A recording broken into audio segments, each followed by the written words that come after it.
Hari ini seperti biasa, suasana restoran tetap tenang dan damai. Terlihat jika Kang Hyok sedang merasa bosan karena dia kebanyakan mengambil hari cuti.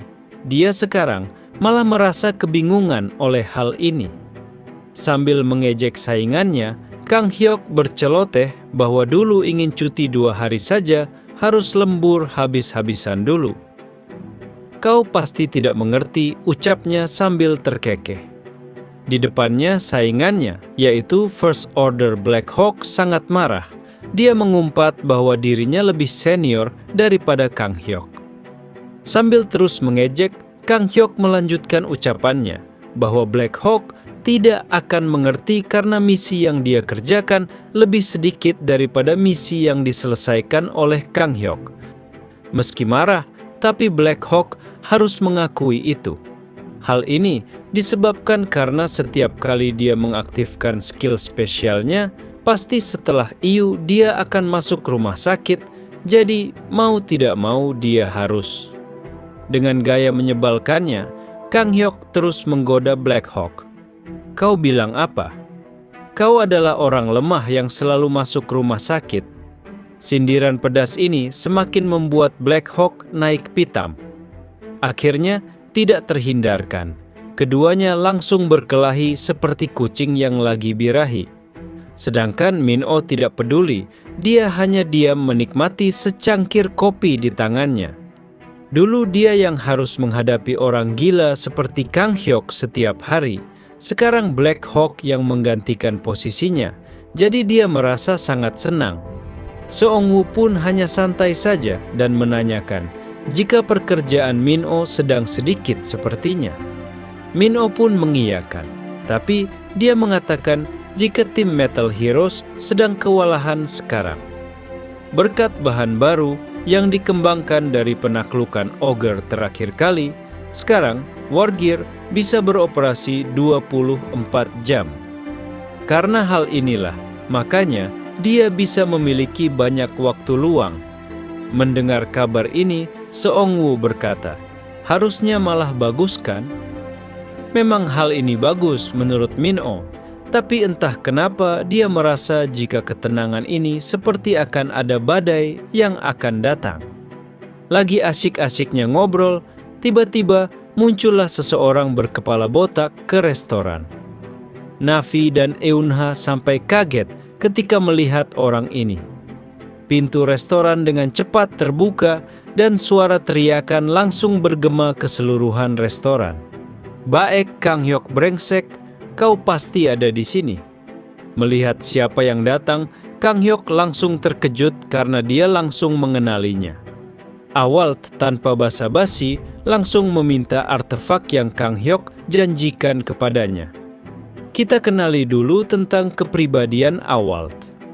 Title resminya Awalt adalah Unbreakable Diamond, tapi tidak ada seorang pun yang memanggilnya dengan title itu.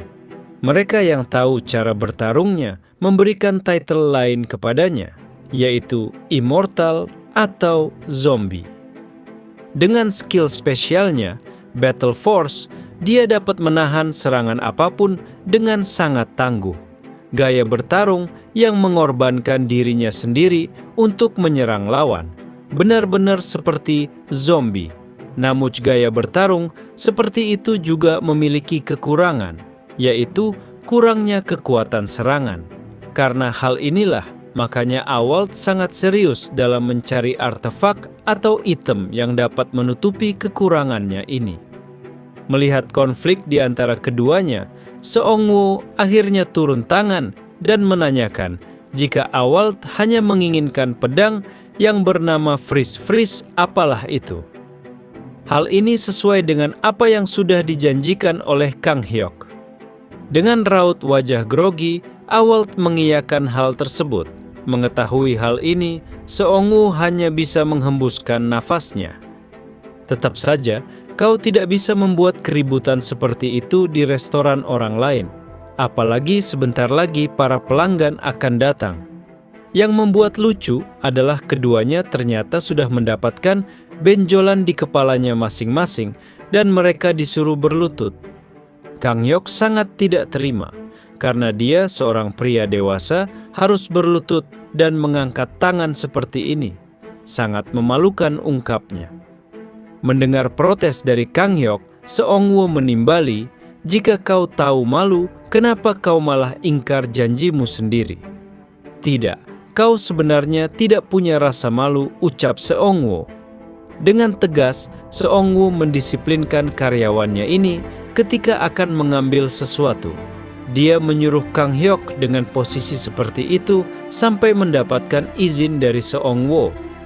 Kemudian, Seongwoo menyuruh Eun Hyung untuk mengawasi bocah-bocah nakal ini. Mendengar ini, Eun Hyung tanpa ragu mengiyakan, waktunya balas dendam. Sementara itu, Awalt jadi penasaran dan menanyakan perihal siapa pemilik restoran ini sebenarnya. "Saat pertama kali aku melihatmu dan akan memukulmu." Dalam sekejap mata dia bereaksi dan langsung bergerak. Sungguh tidak bisa dipercaya, dia bisa mengalahkan 2 First Order sekaligus. Dan yang lebih tidak masuk akalnya lagi adalah dia hanya menggunakan selembar kertas koran. Mendengar ocehan Awalt, Kang Hyok kemudian malah mengejeknya bahwa dia benar-benar orang kampung dari Venesia yang ketinggalan berita. Dia itu adalah returner alias mantan warrior Yu Seungwoo. Awalt kaget, pantas saja dia sangat kuat, ternyata dia adalah seorang returner. Awalt semakin penasaran kenapa Kang Hyok bisa sangat tahu. Ya karena dia adalah karyawan di restoran ini, kocak. Mendengar jawaban ini, Awalt menyangka jika First Order adalah kerjaan sampingan bagi Kang Hyok. Mendengar hal ini, Kang Hyok hanya bisa terdiam. Sementara itu, Eun Hyung sangat senang dan balik mengejek Kang Hyok karena bisa langsung akrab dengan Awalt. Mendapatkan ejekan ini, Kang Hyok sangat marah dan pasti akan membalasnya. Ketika Awalt melihat Eun Hyung, dia jadi lebih kaget karena dia adalah Black Hawk, First Order ranking ke-65. Dia tidak menyangka jika Black Hawk juga akan bekerja di sini. Seorang returner yang bisa masuk ke dalam 10 besar, dia malah memilih menjadi seorang pemilik restoran. Terlebih lagi, 2 First Order yang jadi karyawannya. Apa yang sebenarnya sudah terjadi di Korea, pikir Awalt sangat bingung. Langit di luar restoran pun menunjukkan warna kemerahan, menandakan akan turunnya kegelapan malam. Kang Hyok dan Awalt terlihat sedang dijadikan tersangka yang sedang menjalani persidangan. Seongwoo sebagai pemilik restoran akhirnya mengambil keputusan setelah mengetahui akar masalahnya. Bukannya masalah ini akan langsung terselesaikan jika Kang Hyok langsung memberikan pedang yang sudah dia janjikan. Tapi Kang Hyok malah protes kepada bosnya ini. Min-oh dan Eun Hyung hanya bisa menyipitkan matanya ketika melihat tingkah Kang Hyok. Kang Hyok masih protes karena mereka tidak tahu tentang pedang macam apa yang harus dia berikan. Min-oh hanya bertanya, pedang jenis apa yang sangat berharga itu? Kang Hyok langsung menjawab, jika pedang itu adalah pemberian dari dewa makanan aneh kepadanya. Mendengar hal ini, Min-oh pun berkata jika dewa ini adalah dewa yang pernah Kang Hyok sebutkan. Dia mengatakan jika Kang Hyok sudah seperti seorang pengikut sekte sesat. Seongwoo di sana hanya bisa terdiam karena dialah dewa makanan aneh itu. Min-oh pun memarahi Kang Hyok karena jika hal ini memang sangat berharga, seharusnya pedang itu jangan dijadikan bahan taruhan. Tapi Kang Hyok masih membela diri. Jika tidak seperti itu, siapa lagi orang yang mau bertanding rank dengannya? Min-oh semakin marah karena Kang Hyok hanya beralasan terus sebagai pembenaran. Kang Hyok pun berguling-guling seperti anak kecil. Dia tidak mau memberikan pedang miliknya dan menyuruh Awalt untuk mengambilnya sendiri. Melihat tingkah baik Kang Hyok, Awalt hanya bisa terdiam dan berpikir, apa dia bisa mendapatkan pedang itu dari orang yang tidak berguna ini? Kemudian, terdengar Seung Woo akhirnya memberikan solusi kepada Awalt. Kalau begini, restoran Warrior sedang mengadakan sebuah event. Jika Awalt berhasil menghabiskan makanannya, Awalt akan mendapatkan item berupa equipment sebagai hadiahnya. Mendengar usulan ini, Awalt sangat terkejut karena hadiahnya adalah artefak. Seung Woo pun mengatakan jika biasanya event seperti ini akan ada biayanya, tapi khusus untuk Awalt, biaya pendaftarannya akan digratiskan. Silahkan dicoba terus sampai Anda mendapatkan artefaknya, ucap Eun-hyung dengan tersenyum aneh. Tantangan makanan aneh ini bukan ide yang buruk, pikir Awalt. Belum tahu aja dia. Dia pun melihat daftar menu yang akan dijadikan event kali ini. Dilihat dari brosurnya, dia hanya harus menghabiskan makanan yang rasanya nggak enak. Seperti ini lebih mungkin daripada harus berharap mendapatkan item dari si bodoh Kang Hyok. Awalt berpikir, jika hal ini lebih mungkin akan berhasil. Melihat respon Awalt, Seung Woo sangat senang dan muncullah senyum khas yang melihat mangsa baru. Mantap, sudah kuduga bos akan begitu, ucap Kang Hyok tiba-tiba berdiri. Semua orang langsung aneh ketika melihat kelakuannya. Kang Hyok melanjutkan, jika bosnya pasti akan bisa menemukan solusinya. Inilah yang disebut dengan kehangatan hati orang-orang Korea, tegasnya dengan santai. Tanpa pakai lama, sepasang sarung tangan memukul kerasa wajahnya.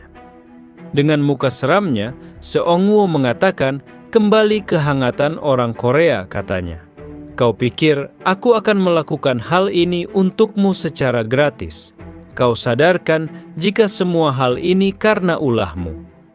Mulai hari ini, sepulang kerja, Kang Hyok harus membersihkan tempat memancing yaul selama 6 jam. Mendengar ini, Kang Hyok hanya bisa pasrah menerima nasibnya. Dia pun langsung mengambil sarung tangan di depannya dan mengiyakan perintah dari bosnya ini. Oke, chapter kali ini berakhir. Lanjut ke chapter berikutnya. Langit cerah terlihat di luar area restoran. Di halaman restoran, terlihat Seung Woo dan yang lainnya baru saja selesai makan bersama. Di sana, Eun-ha tiba-tiba menoleh ke belakang dengan penuh tanda tanya. Dia melihat sesuatu yang menarik minatnya di rerumputan. Eun-ha mengambilnya dan bertanya-tanya benda apa yang ada di tangannya ini. Kemudian dia pun memanggil Seung Woo untuk bertanya. Mendengar panggilan dari Eun-ha, Seung Woo menoleh. Kemudian Eun-ha menunjukkan benda yang ada di tangannya. Dia menanyakan apa benda ini, karena dia sepertinya pernah melihat hal ini tapi tidak ingat di mana. Ketika melihat benda yang ditunjukkan oleh Eun-ha, Seung Woo mengatakan jika Eun-ha sangat beruntung. Dia kemudian mengambil benda itu dari tangan Eun-ha. Seung Woo menjelaskan jika benda ini adalah kumis kucing keberuntungan. Mendengar nama ini, Eun-ha masih tidak mengerti fungsinya. Seung Woo pun menjelaskan jika kucing Ailuros tidak seperti kucing biasanya. Bulunya itu sangat jarang sekali rontok, apalagi kumisnya jarang sekali akan rontok. Karena hal inilah, makanya jika menemukan kumis kucing ini adalah sebuah keberuntungan. Seung Woo tidak lupa memasukkan kumis kucing tersebut ke dalam sebuah botol dan menyuruh Eun-ha untuk menyimpannya. Dia berharap mungkin akan terjadi hal yang baik kepadanya. Eun-ha sangat senang ketika menerima botol tersebut. Kemudian Seung Woo menyuruh Eun-ha untuk masuk ke dalam dan beristirahat. Sementara itu, Kang Hyok ketika mendengar ini jadi penasaran apakah benar jika kumis kucing ini akan membawa keberuntungan. Menurutnya, hal ini sama saja seperti cerita tentang Santa Claus. Seongwoo mengatakan jika hal ini beneran nyata. Tapi Kang Hyok tetap tidak percaya dan menganggap hal ini hanya sekedar kebohongan saja. Dia bukan lagi anak kecil yang bisa ditipu. Mendengar ucapan Kang Hyok, Seongwoo hanya berpikir, dasar. Padahal dia sering banget tertipu. Sementara itu di lantai 2, tepatnya kamar Eun-ha dan Navi. Eun-ha terlihat sedang tiduran sambil memainkan HP di tangannya.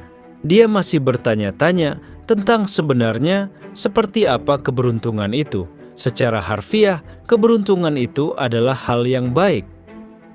Eun-ha mencoba mencari informasi di internet dan menemukan beberapa informasi yang membuatnya semakin penasaran. Tapi semakin dia mencari, semakin dia bertambah bingung. Eun-ha pun pergi ke bagian dapur memasak dan mencoba bertanya kepada Kang Hyok yang masih mengantuk. Melihat Eun-ha mendekatinya, Kang Hyok bertanya, ada perku apa? Eun-ha kemudian bertanya tentang keberuntungan itu apa kepada Kang Hyok. Bukannya menjawab, tapi Kang Hyok malah mengeluh. Jika keberuntungan itu adalah hal yang sangat diinginkannya, serta ingin tidur juga. Salah sendiri, akhirnya dihukum membersihkan tempat pemancingan dari malam hingga pagi hari. Melihat hal ini, Eun-ha malah tambah tidak mengerti. Seperti yang dibilang Taeji dan Min-oh Oppa, Oppa ini sepertinya tidak akan bisa membantu pikir Eun-ha. Tapi tiba-tiba Eun-ha dikejutkan oleh teriakan seseorang yang sedang duduk di meja makan. Di sana terlihat Awalt sedang sengsara karena rasa pedas yang dia rasakan dari makanan di depannya. Eun-ha jadi membayangkan seekor gurita ketika melihat kepala Awalt.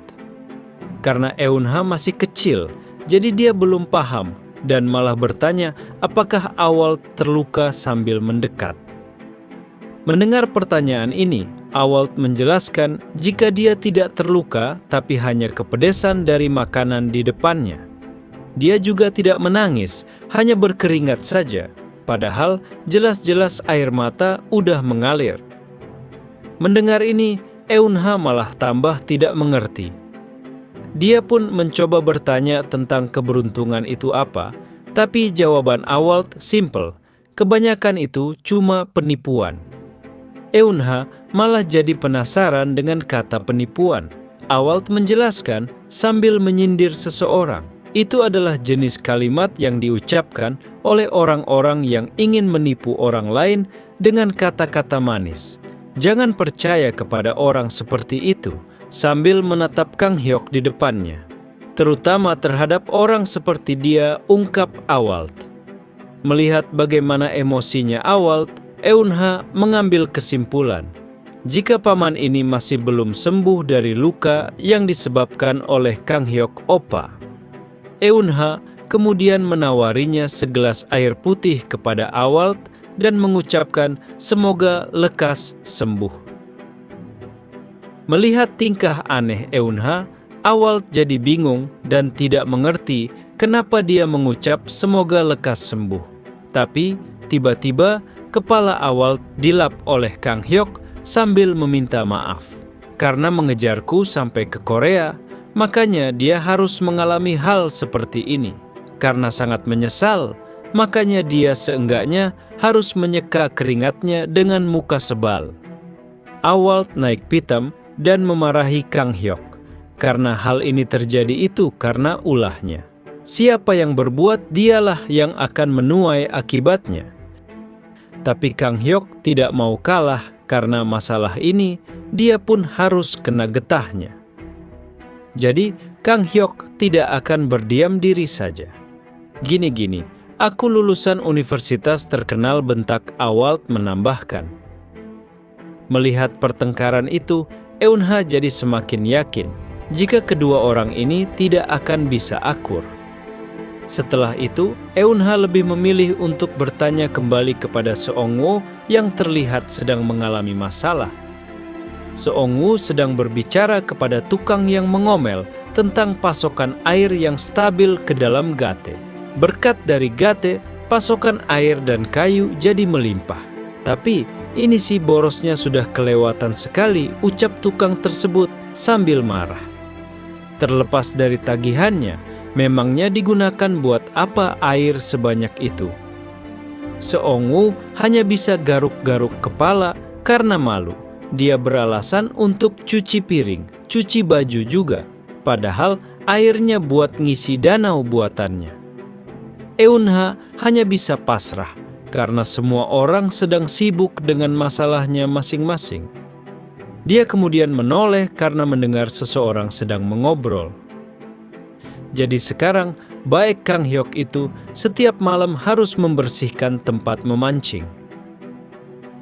Eun-ha melihat jika kedua orang itu adalah Min-oh Oppa dan Ji-hye Unni, sepertinya keduanya sedang asik ngobrol.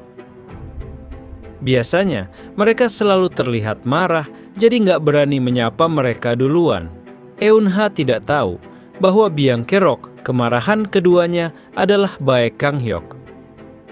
Dia merasa bahwa sekarang adalah waktu yang tepat untuk bertanya kepada mereka.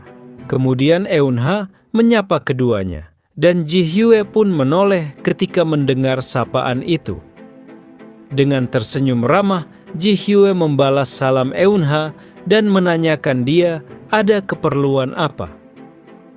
Eun-ha kemudian berkata, jika dia punya pertanyaan yang ingin ditanyakan kepada Oppa dan Unni.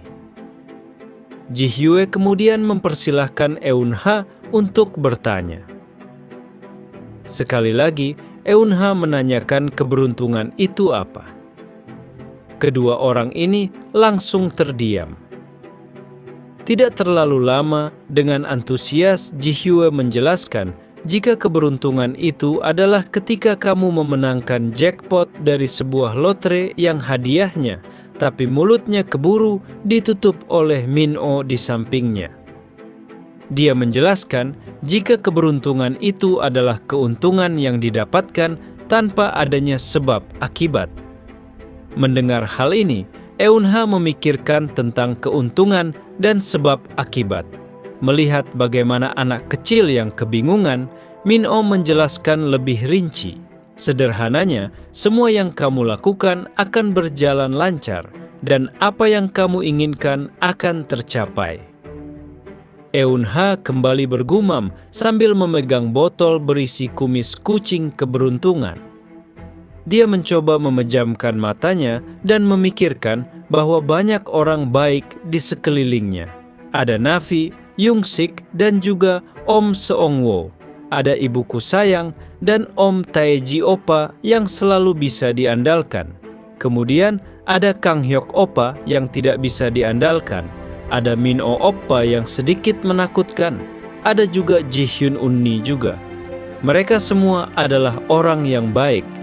Tapi orang yang sangat ingin dia lihat sekarang adalah ayah. Eun-ha ingin sekali bertemu dengan ayahnya.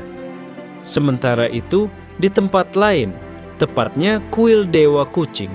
Di sana, Dewa Kucing mendengar keinginan Eun-ha dan senang karena permintaan Eun-ha sangat manis menurutnya. Selama ini, sudah banyak sekali kejadian orang yang berusaha untuk mencuri kumis kucing keberuntungan yang meminta permintaan dengan penuh keserakahan. Setelah sekian lama, akhirnya ada permintaan yang layak untuk dikabulkan. Sudah lama sekali Dewa Kucing tidak menggunakan kekuatannya. Tidak lama kemudian, sebuah lingkaran sihir menyala dan sebuah sinar melesat menuju ke arah restoran Warrior. Dan yang tidak disangka adalah di dalam restoran tiba-tiba muncul ayah Eun-hee, yaitu Presiden Isaac saat ini. Min-oh dan Ji-hyun sangat terkejut ketika melihat hal ini.